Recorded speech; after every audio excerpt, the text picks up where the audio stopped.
નમસ્તે વિદ્યાર્થી મિત્રો, એમએસ એજ્યુકેશન ફૂલઝરમાં આપનું હાર્દિક સ્વાગત છે। સ્ત્રી અને પુરુષના સંકેતોનો ચાર્ટમાં આપણે જોઈએ તો શું મૂકશું કે કોઈ પુરુષની વાત કરવામાં આવી હોય ત્યારે એક આપણે આવું સંકેત મૂકશું ચોરસ, અને કોઈ સ્ત્રીની વાત કરી હોય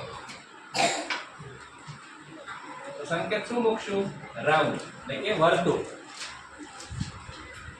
આને ક્યાં કઈ રીતે મૂકવા, દાખલા તરીકે હુંથી વાત કરીએ તો હું લઉં, બરાબર, આ હું છું, સ્ત્રી હોય એને સ્ત્રીના રાઉન્ડમાં મૂકવાનું, પુરુષ હોય એને પુરુષના રાઉન્ડમાં મૂકવાનું। હું છે અત્યારે એમ નામ રાખું છું, હું છે હું એમ નામ રાખું છું, શા માટે કે ભાઈ આપણે પ્રશ્ન સોલ્વ કરતા હોય તો કોઈ સ્ત્રી છે એનો પ્રશ્ન સોલ્વ કરતી હોય, પુરુષ હોય એનો સોલ્વ કરતી હોય, તો હું એમ નામ રાખું છું। હુંમાં વર્તુળ પણ આવે અને ચોરસ પણ આવે। બીજું કે ભાઈ જો પપ્પાની વાત કરી હોય, મારા પપ્પાની વાત કરી હોય તો પપ્પા છે હંમેશા ક્યાં મુકાય, ઉપર મુકાય। ક્યાં મુકાય, ઉપર મુકાય। આ પપ્પા તો એનું શું આવે, ચોરસ આવે। શું આવે, ચોરસ, એટલે કે આપણા પિતા હોય એને ઉપર હંમેશા મુકાય। માતા હોય તો એને પણ ઉપર મુકાય, માતા છે પાછા રાઉન્ડમાં આવી જાય, આ પિતા માતા। પણ પિતાના પત્નીની વાત કરી હોય ત્યારે પિતાની બાજુમાં મુકાય, અને એનો સંકેત શું છે કે બે લીટા એટલે કે બરાબરની નિશાની, એટલે આપણને જોતા ખબર પડે કે આ પિતાના પત્ની એટલે કે માતા છે। ત્યાર પછી કે ભાઈ ભાઈની વાત કરી હોય, હું હો અને મારા ભાઈની વાત કરી હોય તો ક્યાં મુકાય, હંમેશા બાજુમાં, એને ફક્ત એક જ લીટો દર્શાવવાનો હોય, ભાઈ તો ચોરસ। બહેનની વાત કરી હોય તો એને પણ બાજુમાં જ મુકાય, એને પણ બાજુમાં જ મુકાય, તો એનો પણ એક લીટો, અથવા આ બાજુ મૂકી આ બહેન તો એ વર્તુળમાં આવે, કારણ કે સ્ત્રી છે બહેન। ભાઈની પત્નીની વાત કરી હોય તો મુકાય એની બાજુમાં જ તે, પણ એ બે લીટાથી દર્શાવાય। આપણે શું થાય કે ભાભી થાય, શું થાય, ભાભી, પણ આ ભાઈની પત્ની છે, શું છે, પત્ની છે, એટલે એને બે લીટાથી દર્શાવાય। પછી બહેન હોય, બહેનના પતિની વાત કરી હોય, પતિની વાત કરી હોય તો બે લીટા દર્શાવી અને એ પુરુષ છે, આપણે શું થાય, બની થાય। આવી રીતે ચાર્ટ દર્શાવવાનો, ચાર્ટ આ યાદ રાખવાનું છે, પ્રશ્નમાં કામ લાગશે।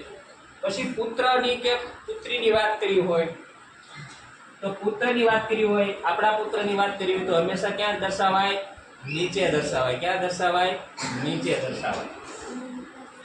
તો પુત્ર એટલે કે ચોરસ,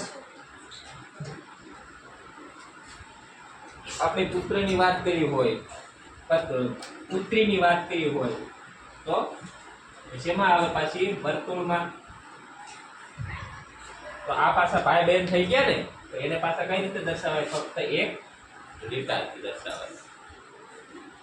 હવે પુત્રને પુત્ર છે એની પત્ની દર્શાવી હોય તો એ પાછા બે લીટા કરીને દર્શાવાય, એટલે આની પત્ની થઈ ગઈ, પુત્રની પત્ની, આપણે શું થાય, પુત્રવધુ થાય। શું થાય, પુત્રવધુ।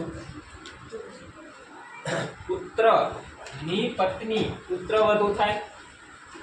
પુત્રી હોય એના પતિની વાત દર્શાવી હોય તો એના બે લીટા કરાય, અને એ ચોરસ હોય એટલે આપણે શું થઈ જાય, એ જમાઈ થઈ જાય। શું થઈ જાય, જમાઈ થઈ જાય।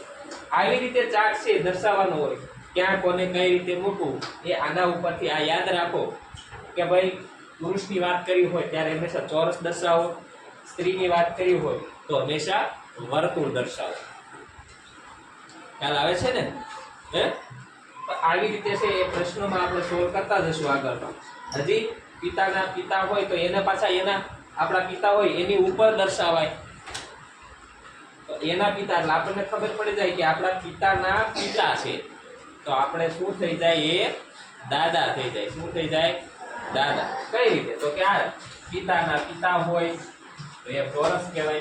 તો આપણે શું થઈ જાય? એ દાદા થઈ જાય. શું થઈ જાય? દાદા. એની પત્નીની વાત કરી હોય, પિતાના માતાની વાત કરી હોય, ત્યારે દાદાની બાજુમાં દર્શાવવાનું. એટલે કે શું થઈ જાય? દાદા. અને દાદાની આ શું થાય? પત્ની. જેવી રીતે માતા આપણી માતા છે તો પિતાની શું થઈ જાય? એ પત્ની થઈ જાય. આટલું યાદ રાખવાનું છે. એના ઉપરથી આપણને પ્રશ્નો છે એ ઝડપથી સોલ્વ કરતા આવડશે.